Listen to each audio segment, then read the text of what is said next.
given that m, little m, is less than or equal to f of x, less than or equal to big M on a to b, and f of x is differentiable on a to b, which relationship below is true?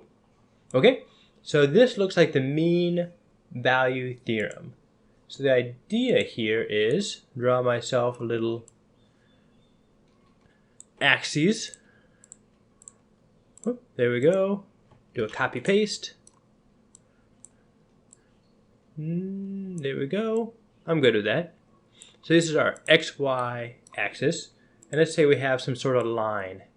It goes like this. This is our f of x. And just to make it seem interesting, we'll add some curves to it.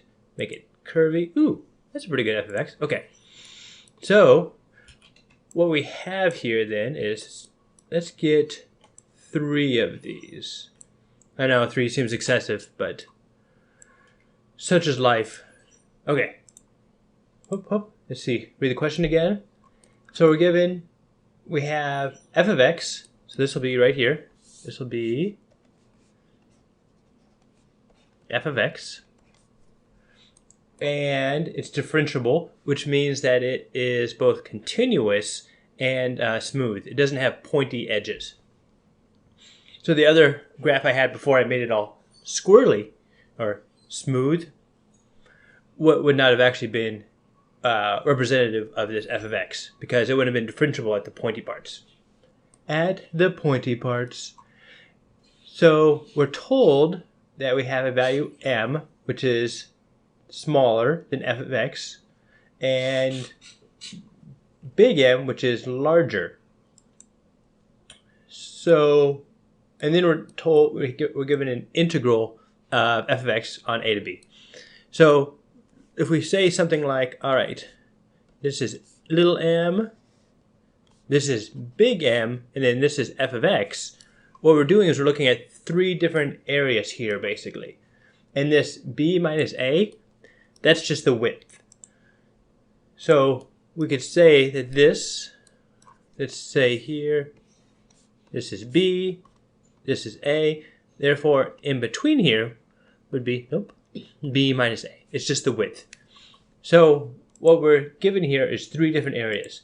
So we're basically given the area of little m, the area of f of x, and big M. Let me demonstrate. Whoop. Ooh.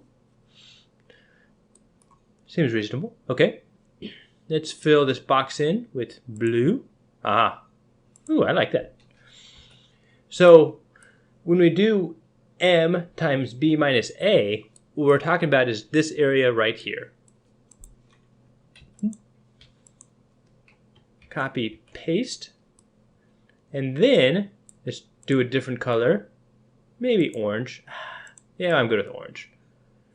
We'll move, send backward. There we go. Like this.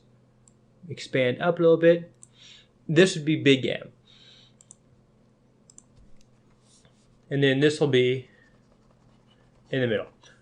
So in effect, what's being said here is like trying to find the relationship using the mean value theorem. The mean value theorem basically being that if you have a curve like this, there'll be some value in the middle. That's the mean of the two, the average. This is another way of looking at the mean value theorem, or a corollary, a piece of information that you gain knowing the mean value. Don't overthink this. So m times b minus a, m will be the height, this will be the width. So this is m b minus a right here, where m, small m, is the minimum of f of x. You then have the area under f of x, integral f of x dx, which is the area under the curve for f of x. And you're then giving a third scenario where the height is big M, and then you still have the same width. So this would be big M height, b minus a. And then this is from b to a. Long story short, what this question is asking is, given that m is less than f of x, less than or equal to big M, use this mean value theorem to find a true relationship. So the one we're looking for then is this one right here. And this is basically just talking about areas under the curve. I know it's really easy to look at this and get confused, but this is actually a fairly simple question that all the question is asking you to understand what it's asking. And what it's asking here is you to relate areas. Area of the smallest value, area of the integral, and then area of the maximum value. So the minimum value would be the smallest, the integral would be between the two, and then the maximum area would be the largest. And that's really what's being said here.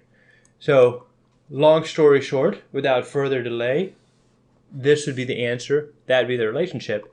This is asking you, hey, have some basic understanding of the mean value theorem, have an idea of area under the curve, and how to make appropriate sized boxes. Hope that helped. Try not to get too stuck up on this question. It's a good one to understand, but it's not that difficult once you understand what it's actually asking. Thank you much.